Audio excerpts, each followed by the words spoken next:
This is Tim Pool and the Tim Cass crew. Which includes Breitbart contributor John Nolte. Oh, is that guy still around? Yeah, yes, he's And the actual justice warrior, Sean Fitzgerald. Mm-hmm. The only person who resembles Ian, a reasonable person, Ian, the Moon Lord, who is the only...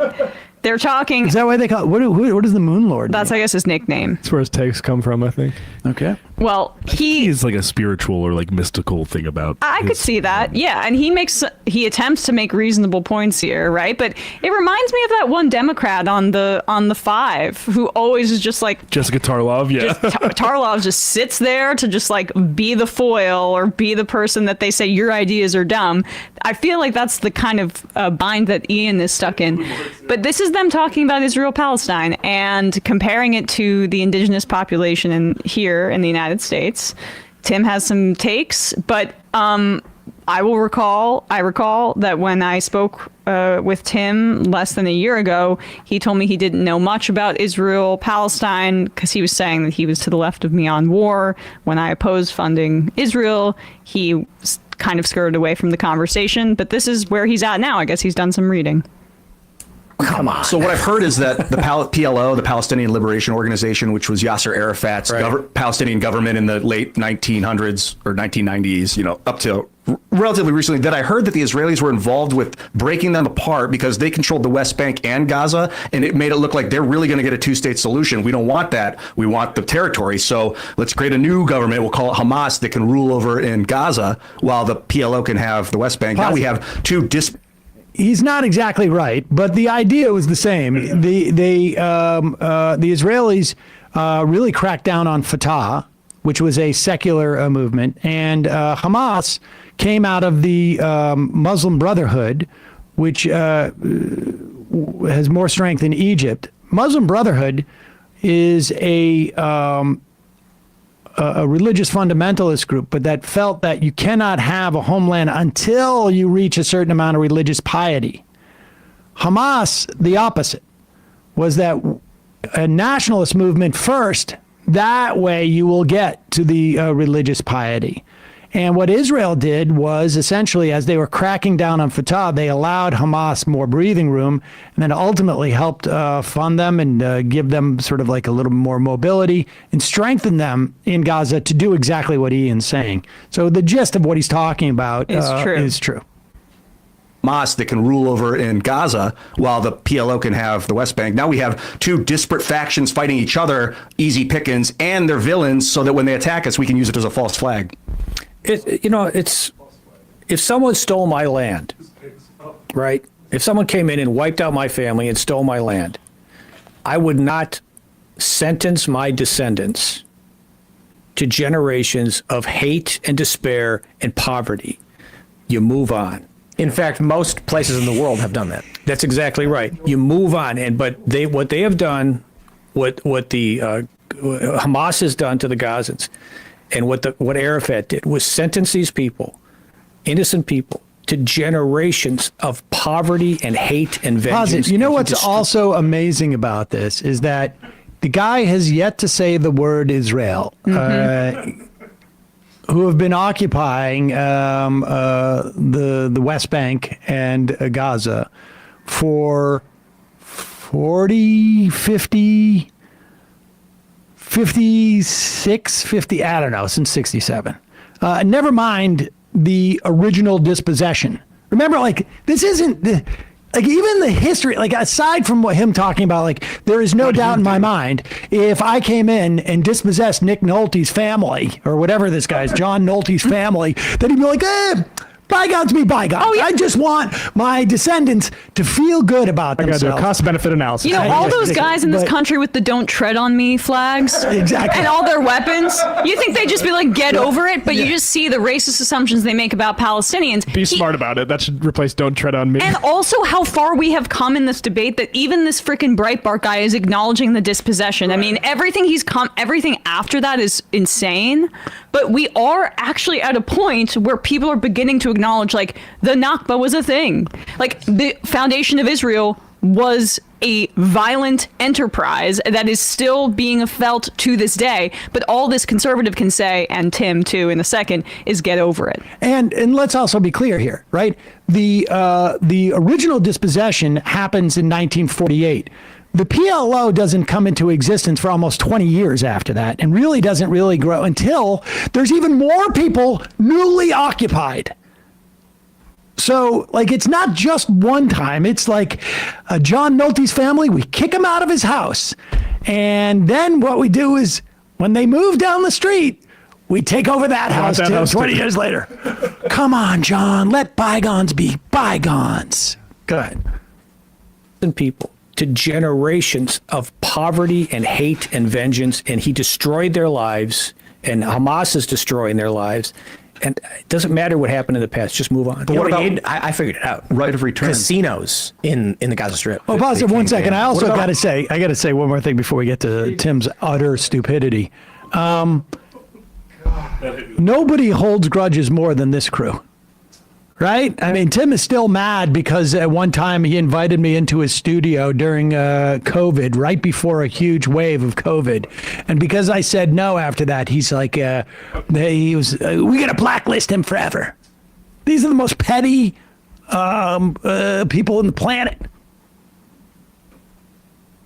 I figured it out. Right of return. Casinos in the Gaza Strip. They can't gamble. What about I know. What about right I'm of kidding. right of My point is, I talk about this because Native Can you Americans, pause for it instance. too? I'm That's sorry. right. Just you don't even need to take it off the screen, but just these little, just racist digs. They can't gamble, right? By the way, they're Palestinian Christians. They're a diverse society, but the only way that these right-wing reactionaries can justify it is by making it into a false notion of a religious war between two or a clash of civilizations, and that's what they always fall back on, as opposed to the subtler colonial analysis. It's wild the lack of currency that Palestinian Christians have been in this conflict. Like, just Namash lost family, and no one gives a shit. right of, Kidding. right of My point is, I talk about this because Native Americans, for instance, in right. the United States, they're never going to reconquer the United States. They've won lawsuits. That's what you do. They've set up casinos. It was masterful. I was reading about, I believe, Hard Rock Seminole what started the wave of Indian casinos. It was in the 70s. They had a bingo hall. The state said gambling's illegal. You can't do this. They said, you don't regulate us. We're federal under the treaties. Federal government said, you're damn right. We have jurisdiction here, because the federal government's not going to give up jurisdiction if they can keep it. And they said, no. They're right. So they answered to us. And the Native Americans were like, we got a good deal for the federal government, tax money.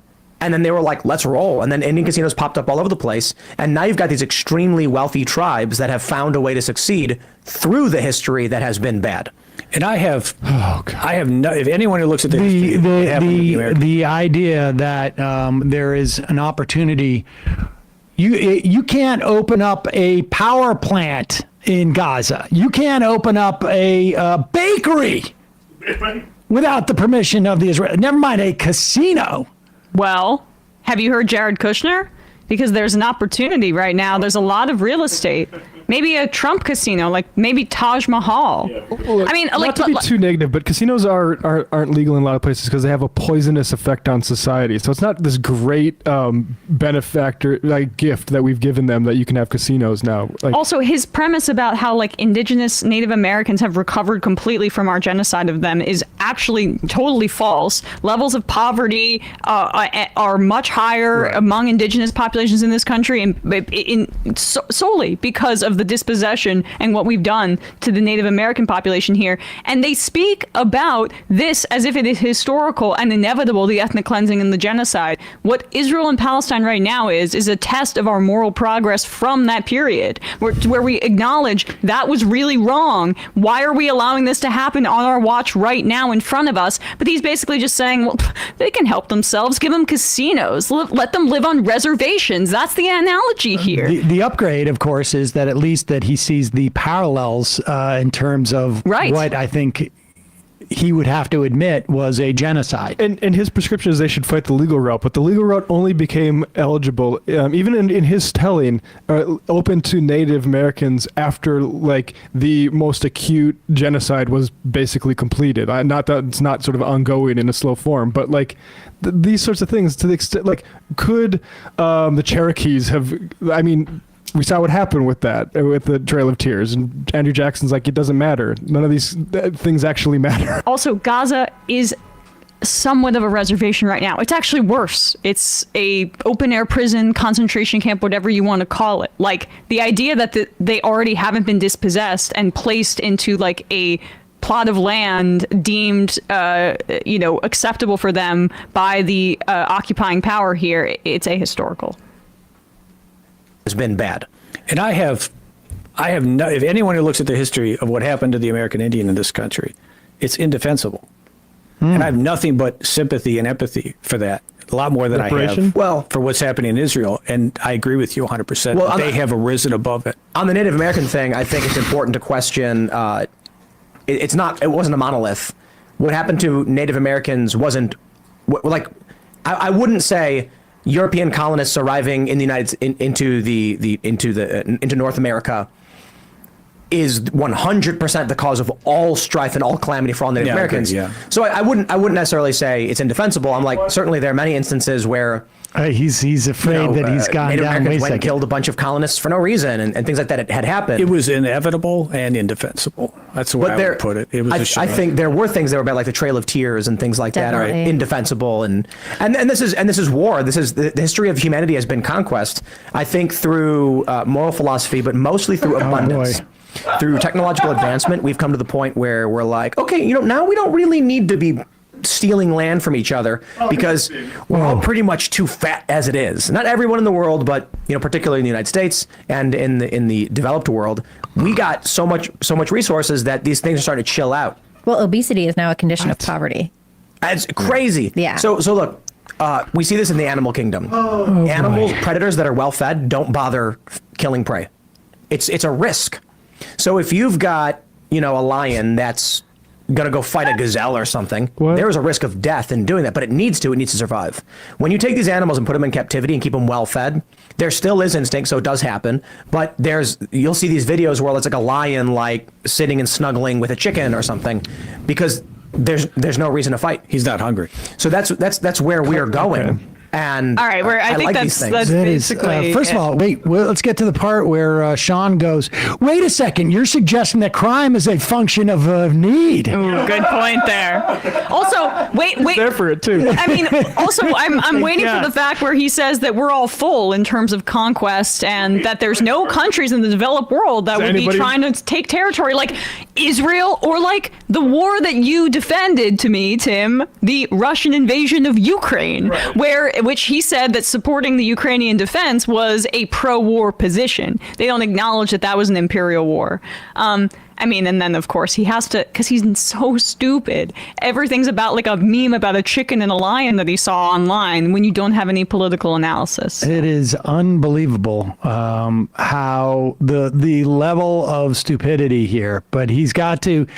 I do. There is a survival instinct when you see him go like, well, I need some wiggle room on the Native American genocide. I just need some. I'm going to need that wiggle room in the future. He, in his sort of flight there, he went from moral philosophy to technological advancement to the natural world. Yeah. All to get away from actually just talking about what's going on in Israel, Palestine. It's amazing how he will run. What was the other day we played a clip where he completely changed the topic. Yeah. It's fat. He at the very least knows his own. He has his own survival instincts. He sees something coming down the road. It's like in the natural world where you see like where even like a little mouse will see that something big is coming. I should run away. Right. Or, when a turtle goes back into its shell. Can we just skip to that, his female co-host here who goes ahead and then, this is so stupid. But I just wanted to point out too that this is an argument made on this. Wait, what's her name? I don't know actually. What's it called? Libby Emmons. Libby Libby Emmons? Emmons. She's like the editor-in-chief of Okay. Post Millennial. Yeah, I think Of she's what? a playwright. Of the Post Millennial, like Tim's website. Yes. Oh, I didn't even know. Is that Tim's website? No, that's The Post Millennial is like they are a clearinghouse it, for. but it's Now he's not the one. She did not have her cats kidnapped by Tim, right? He just or is that like more of like something he does at the end of your tenure? yeah, I don't think so. Okay. I'm not sure. But the Post Millennial is the account that was the one that said I was a pedophile. So this is her argument about what Palestinians should do, and I just want to point, or what Arab countries should do in relation to Palestinians, and I just want to make a quick point about that. If you ask me that now, I would say no. But if you stick me in Gaza for 20 years, I don't know. But why does no one ever get mad at Egypt? I mean, there's 3 crossings into Gaza. There's 2 from Israel and 1 from Egypt. Egypt supports this blockade fully. Yeah, Egypt. They are fully complicit and happy about it. And you have also other nations in the region. You have, there's all these Palestinian refugees. Other nations in the region are refusing to take them in. So what's going on with that? Why is it that these people are, why is it that this group of people are so unpalatable to the rest of the people in the region? It's not just Israel who comes against these people. Do you know what I mean? It's the strategy. Like, all of these nations have made a pact that they weren't going to take them as citizens because they want a perpetual refugee population there, a stateless group of people, because they want them to go into Israel. It's all politics. They could Okay, take all right, these this people is and- nonsense. But what she says there is the exact reason that Nazis used, speaking about Jewish people, as to why don't these Western countries take them? Because they don't want them. They don't want them. They're Yeah. parasites. They're Hitler bad. literally There's said their inability to welcome these people is propaganda for our cause. And that is basically saying, when she says, what is it about the character of these Palestinians that other Arab countries don't want them? Essentially, what you're doing is just basically rank They deserve it. fascist propaganda. They deserve it. There's something inherently wrong with them. There's something inherently violent. And that is really what it ends up being in the argument. And whenever you hear people talking so passively about violence in the way that this entire crew does, about how horrible it is, but how inevitable it is, just understand that they're making excuses for genocide, and that they are arguing about the inevitabilities of something as if it's the law of nature or the law of the jungle, as he keeps trying to refer to it as opposed to the fact that these are states and governments making these active political choices, and there is something that you can do about it. You can go out into the streets and protest. And if this program was actually as anti-war as he claims to be, at least when it's convenient for him because he wants to be pro-Putin, well, then you would be standing up and speaking every day about this genocide, but he doesn't. They just make excuses for it and say it's inevitable. The inevitable but inexcusable formulation that Nolte used was very interesting, because I see that a lot with people that want it. Like, why would you be mad at something that's inevitable? Like, Well, inevitable means that we have no control over it. Exactly. I mean, we have no control over it. This is the way that humans work, and there should be no attempt to really change it in any regard. I mean, the idea of 2 million Palestinians coming into to Egypt. I mean, think about who are incidentally like they've lost just about everything they own, and are obviously like traumatized and whatnot. But think of the idea of of the rhetoric about immigrants in this country that come in with the wealthiest country on the planet. Yeah. And the rhetoric that we hear from the right. We need to build a wall. We're being invaded. Where there is plenty of work for immigrants who come in. The idea of a one day of 2% of the population basically coming into Egypt is just absurd. But again, this is exactly what you heard with Jews in Europe. Like, why didn't all these other white countries take in these Caucasians? And we should have. And Would have saved a lot. We should have, and the United States and the UK and other countries and Germany should feel incredible guilt for their failure to, Germany obviously for doing the Holocaust, and these other Western countries for not taking in more Jews when you could have saved lives. But that does not excuse what Israel's doing right now, and certainly does not justify our support for Israel. Also, the amazing thing about this sort of like inevitable and like, what are you going to do? Move on argument that they're saying, right? Which it's unclear whether they're saying move on from 1948 or move on from 1967 or move on from yesterday or, but now they're saying not only move on, but they're advocating for more colonialism. Yeah. Why, what's the point? And they're saying, why can't Egypt take these as citizens? In other words, why can't Israel just have more land? Take Gaza. At what point do you move on when it doesn't? The thing that you're supposed to move on from is not stopping. Then why can't we take them as let's take, do they present an argument as to why the United States can't take every single Palestinian? Or is it because they think that they're, incompatible with the kind of society that they want to build? At another point in their conversation, they speak about how like every other ethnic group has been able to form their own state. That is the whole problem. Religious and ethnic nationalism is the whole damn problem. Even if you want to talk about how Hamas is like a version of that in the sense that they're religious nationalists, like no, secular democracies, multicultural racial democracies, that's what makes things more safe for people. But the right, they're tribal. And one other argument that and then we'll wrap this up. I can't tell you how many times I've had people tell me like this was the Jewish land 2,000 years ago, so they are returning. But it's fascinating to me because who was there 2,200 years ago? Yeah. 2,500 years ago? It was actually the Egyptians. And the idea that the Egyptians could come back today and say, hey, Egyptians, we were the ones who were ruling this land 2,500 years ago. It's absurd. It's absurd. It's absurd. It's fascist propaganda. An imagined past to return to, and it justifies everything else that we're doing. We're cleansing to get this back to where we truly belong. And sorry, just one last thing. The actual Justice War, whatever, saying they want them there so they can go, invade Israel? Like, no, they want them there because they don't want them to be, the ethnic cleansing to be completed of these people from a land that they belong to. Well, it's also, they don't want, 2 million refugees would destabilize their country. These countries have, their politics. The absorbing refugees is not an easy thing to do.